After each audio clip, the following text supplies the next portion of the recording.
Hi everyone, welcome to the last week of home learning. So I've got some technology issues this week for our class reader, in that the camera has stopped working on my laptop and you can't see my face, which is probably a good thing anyway.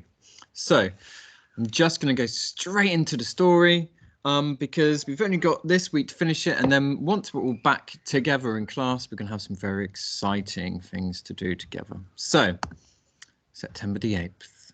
Today I found a turtle. I think it's called a leatherback turtle. I found one once before, but it was dead. This one has been washed up alive. Father had sent me down to collect driftwood on Rushy Bay. He said there'd be plenty about after a storm like that. He was right. I'd been there for half an hour or so heaping up the wood before I noticed a turtle in the tide line of piled seaweed. I thought at first it was just a washed up tree stump covered in seaweed. He was upside down on the sand. I pulled the seaweed off him. His eyes were open, unblinking. He was more dead than alive, I thought. His flippers were quite still, and held them out to the clouds above as if he was worshipping them. He was massive, as long as this bed and wider. He had a face like a 200-year-old man, wizened and wrinkled, and wise with gently smiling mouth. I looked around, and there were more gulls gathering. They were silent, watching, waiting, and I knew well enough what they were waiting for. I pulled away more of the seaweed and saw that the gulls had already been at him. There was blood under his neck where the skin had been pecked. I got there just in time. I bombarded the gulls with pebbles and they flew off, protesting noisily, leaving me alone with my turtle. I knew it would be impossible to roll him over, but I tried anyway. I could rock him back and forth on his shell, but I could not turn him over, no matter how hard I tried.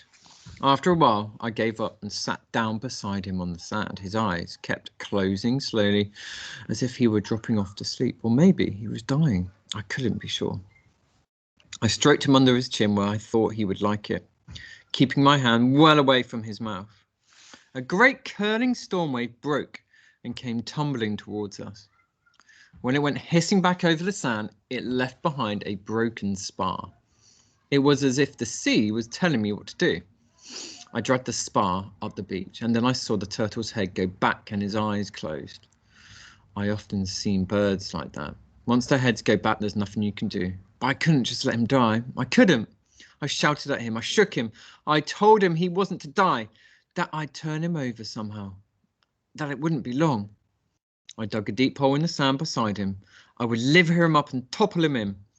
I drove the spar into the sand underneath his shell. I drove it in again and again and again until it was as deep as I could get it. I hauled my back onto it and felt him shift. I threw all my weight on it, and at last he tumbled over into the hole and the right way up, too. But when I scrambled over to him, his head lay limp in the sand, his eyes closed to the world. There wasn't a flicker of life about him. He was dead. I was sure of it now. It's silly, I know. I'd only known him for a few minutes, but I felt as if I had lost a friend. I made a pillow of soft sea lettuce for his head and knelt beside him. I cried till there were no more tears to cry. And then I saw the gulls were back. They knew too. I screamed at them, but they just glared at me and moved in closer. No, I cried, no! I would never let them have him. Never. I piled a mountain of seaweed on top of him, and my driftwood on top of that. The next tide would take him away. I left him, and I went home.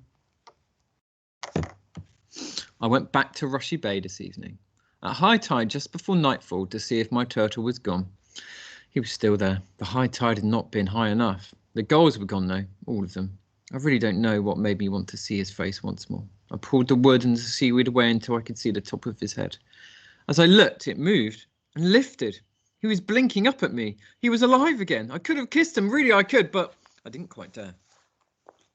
He's still there now, all covered up against the gulls, I hope. In the morning, I had to stop writing because Father just came in. He hardly ever comes into my room, so I knew at once something was wrong. You all right? He said, standing in the doorway. What have you been up to? Nothing, I said. Why? Old man Jenkins, he said he saw you down on Rushy Bay. I was just collecting wood, I told him, as calmly as I could.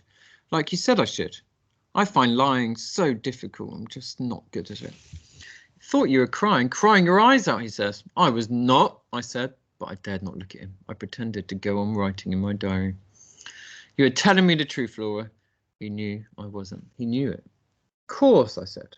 I just wish he would go. What do you find to write in that diary of yours, he asked. Things, I said, just things. And he went out and shut the door behind him. He knows something, but he doesn't know what. I'm going to have to be very careful. If Father finds out about the turtle, I'm in trouble. He's only got to go down to Rushy Bay and look. That turtle would just be food to him and to anyone else who finds him. We're all hungry. Everyone is getting hungrier every day. I should just tell him. I know I should, but I can't do it. I can't just let him eat him. In the morning early, I'll have to get back into the sea. I don't know how I'm going to do it, but somehow I will. I must. Now, it's not the only goals that I have to save him from. September the 9th, the day of the turtle. I shall remember today as long as I live. This morning I slipped away as soon as ever I could. No one saw me go and no one followed me. I made quite sure of that. I lay awake most of the night wondering how I was going to get my turtle back into the water. But as I made my way down to Rushy Bay, the morning fog lifting off the sea, I had no idea how I would do it. Even as I uncovered him, I still didn't know. I only knew it had to be done, so I talked to him. I was trying to explain it all to him, how he mustn't worry, how I'd find a way, but that I didn't yet know that what way. He's got eyes that make you think he understands. Maybe he doesn't, but you never know. Somehow, once I'd start talking, I felt it was rude not to go on. I fetched some seawater in my hat and poured it over him. He seemed to like it, lifting his head into it as I poured. So I did it again and again. I told him all about the storm, about Granny May's roof, about the battered boats, and he looked at me. He was listening. He was so weak though. He kept trying to move, trying to dig his flippers into the sand, but he hadn't the strength to do it. His mouth kept opening and shutting as if he was gasping for breath. Then I had an idea. I scooped out a long, deep channel all the way down to the sea. I'd wait for the tide to come in as far as it could, and when the time came, I would ease him down in the channel, and he could wade out to the sea. As I dug, I told him my plan. When I'd finished, I lay down beside him, exhausted, and waited for the tide. I told him then all about Billy, about Joseph, Hannibal, and General Lee, and about how I missed Billy so much. All about the cows dying and about how nothing had gone right since the day Billy left. When I looked across at him, his eyes were closed. He seemed to be dozing in the sun. I've been talking to myself. The gulls never left us alone, not for 1 minute. They stood eyeing us from the rocks, from the shallows. When I threw stones at them now, they didn't fly off. They just hopped a little further away, and they always came back. I didn't go home for lunch. I just hoped Father wouldn't come looking for me. Couldn't leave my turtle, not with the gulls all around us, just waiting for their moment. Besides, the tide was coming in now, all closer all the time. Then there was barely 5 yards of sand left between the sea and my turtle, and the water was washing up the channel just as I planned it. It was now or never. I told him what we had to do. You've got to walk the rest, I said. You want me to get back in the sea? You've got to walk. You hear me? He tried. He honestly tried time and again. He dug the edge of his flippers into the sand, but he just couldn't move himself. The flippers dug in again, but he stayed where he was. I tried pushing him from behind. That didn't work. I tried moving his flippers for him one by one. That didn't work. I slapped his shell. I shouted at him. All he did was swallow once or twice and blink at me. In the end, I tried threatening him. I crouched down in front of him. All right, I said, all right. You stay here if you like. See if I care. You see those goals? You know what they're waiting for? If they don't get you, then someone else will find you and you'll be turtle stew. I was shouting at him now. I was really shouting at him. Turtle stew, you hear me? All the while, his eyes never met my face, not for a moment. Bullying hadn't worked either, so now I tried begging. Please, I said, please. But his eyes gave me the answer. I already knew. He could not move. He hadn't the strength. There was nothing left to do, to try. From the look in his eyes, I knew it too. I wandered some way away from him and sat down on a rock to think. I was still thinking fruitlessly when I saw the gig coming around the droppy nose point and heading out to sea. Father was there. I recognised his cap. Old man Jenkins was in Billy's place and the chief was setting the jib sail. They were too far away to see my turtle. I came back to him and sat down. See that gig? I told him. One day I'm going to row in that gig just like Billy did. One day. And I told him all about the gig and the big ships that came to Scilly, needing a pilot to bring them in safely, and how the gigs race each other to get out there first. I told him about the wrecks too, and about how the gigs will put the sea in any weather if these sailors to rescue or cargo to salvage. The thing is, I didn't feel at all silly talking to my turtle. I mean, I know it is silly, but it just seemed a natural thing to do. I honestly think I told the turtle more about me than I'd ever told anyone before. I looked down at him. He was nudging at the sand with his chin, his mouth opening. He was hungry. I don't know why I hadn't thought of it before. I had no idea at all what turtles eat, so I tried what was nearest first. Seaweed of all sorts, sea lettuce, bladderwrack, whatever I could find. I dangled it in front of his mouth, brushing his nose with it so he could smell it. He looked at me as if he was going to eat it. He opened his mouth slowly and snapped at it, but then he turned his head away and let it fall on the ground. What then, I asked? A sudden shadow fell across me. Granny May was standing above me in her hat. How long have you been there? I asked. Long enough, she said, and walked around me to get a better look at the turtle. Let's try shrimps, she said. Maybe he'll eat shrimps. We better hurry. We don't want anyone else finding him, do we? And she sent me off home to fetch a shrimping net. I ran all the way there and all the way back, wondering if Granny May knew about her roof yet. Granny May is the best shrimper on the island. She knows every likely cluster. And everywhere else come to that. One sweep through the shallows and she was back, her net jumping with shrimps. She smiled down at my turtle. Useful, that is, she said, tapping him with her stick. What? Carrying your house around with you? Can't hardly have your roof blowed off, can you? She didn't know. It'll mend, she said. Roofs you can mend easily enough. Hope is a little harder. She told me to dig out a bowl in the sand. Here she is here. Right under the turtle's chin. And then she took out her net. She looked mildly interested for a moment and then looked away. It was no good. Granny May was looking out to sea, shielding her eyes against the glare of the sun. I wonder, she murmured, I wonder. I shan't be long. And she was gone down to the sea. She was wading up to her ankles, then up to her knees, her shrimping neck scooping through the water around her.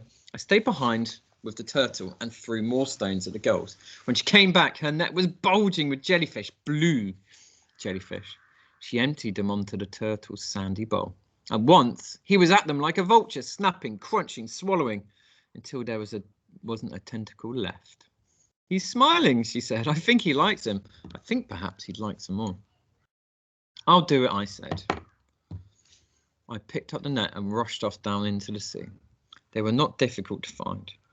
I've never liked jellyfish, not since I was stung on my neck when I was a little and came out in the burning wheel that lasted for months, so I kept a wary eye around me. I scooped up 12 big ones in as many minutes. He ate those and then lifted his head, asking for more.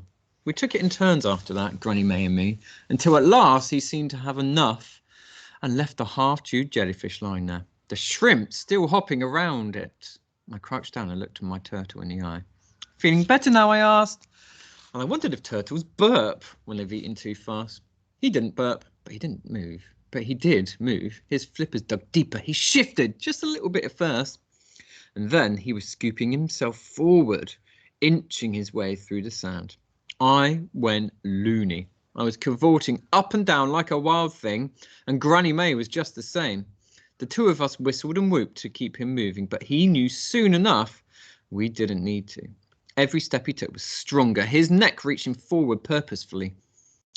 Nothing would stop him now as he neared the sea. The sand was tide-ribbed and wet, and he moved ever faster, past the rock pools and across the muddy sand where the lugworms leave their curly casts. His flippers were under the water now. He was half walking, half swimming. Then he dipped his snout into the sea, let the water run over his head and down his neck. He was going, and then suddenly, I didn't want him to. I was alongside, bending over him. You don't have to go, I said. He wants to, said Granny May. He has to. He was in deeper water now, and with a few powerful strokes, he was gone, cruising up through the turquoise water of the shallows into the deep blue beyond. The last I saw of him, he was a dark shadow under the sea, making towards Samson. I felt suddenly alive, suddenly alone. Granny May knew it, because she put her arm around me and kissed the top of my head.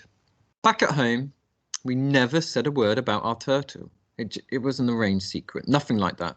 We just didn't tell anyone because we didn't want to. It was private somehow. Father says he'll try to make a start on her house tomorrow just to keep out the weather. Granny May doesn't seem at all interested. She just keeps smiling at me confidently. Mother knows something is going on between us, but she doesn't know what. I like to tell her, but I can't talk to her like I used to. If Billy were here, I'd tell him. I haven't thought about Billy today, and I should have. All I've thought about is my turtle, and if I don't think about Billy, I'll forget about him, and then it will be as if he has never been here at all, as if I never had a brother, as if he never existed, and if he never existed, then he can't come back, and he must. This is the longest day I've ever written in my diary, all because of a turtle. My wrist aches. Okay, guys, we're going to end it there. Wow, what an awesome adventure. Imagine finding a turtle and then bringing it back to life. What an amazing experience. And actually, I think the turtle gave her a little bit of joy. And maybe the turtle is a metaphor for her brother Billy. She didn't want Billy to leave. She didn't want the turtle to leave. Oh, what a lovely part of the story. Okay, guys, I will speak to you soon. And we'll have the second half of the story tomorrow. Bye.